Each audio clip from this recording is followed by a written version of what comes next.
అందరికి నమస్కారం. ఇందాకే రజనీ గారు మాట్లాడుతూ నాగార్జున గారి గురించి మాట్లాడుతూనే ఉన్నారు.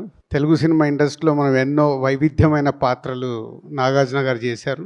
ఫస్ట్ టైం ఒక నెగటివ్ రోల్ కూడా నాగార్జున గారు చేస్తున్నారు. ఇది లోకేష్ గారు ఏదైతే ప్రీవియస్ ఫిలిమ్స్లో ఎవ్రీ క్యారెక్టర్ని హీరోలు యాక్ట్ చేసినప్పుడు ఎలా డిజైన్ చేయాలో లోకేష్ గారికి బాగా తెలుసు.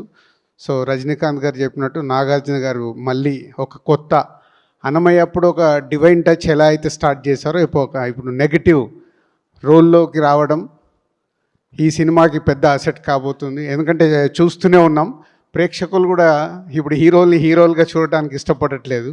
సో హీరోలే సంథింగ్ ఇంకేదో కొత్తగా చేస్తానే చూస్తున్నారు. So sir welcome, is a new వరల్డ్లోకి వస్తున్న నాగార్జున గారికి వెల్కమ్. అండ్ రజనీ సార్, ఈరోజు మీరు ఈవెంట్లో లేకున్నా మీరు పంపించిన సందేశమే తెలుగు ఆడియన్స్కి సరిపోతుంది.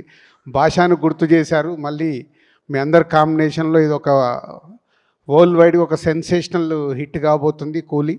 సో ఇప్పటి వరకు ఉన్న అండర్ ప్రొడక్షన్ రిపోర్ట్స్ కానీ లోకేష్ గారి గ్రాఫ్ కానీ మీ అందరి కాంబినేషన్లో పెద్ద హిట్ కాబోతుంది. ఇందులో మేము పార్ట్ అయినందుకు thank you very much. And Sun Pictures ఈ సినిమాని తెలుగులో మాకు చేయడానికి అవకాశం ఇచ్చినందుకు థ్యాంక్ యూ వెరీ మచ్.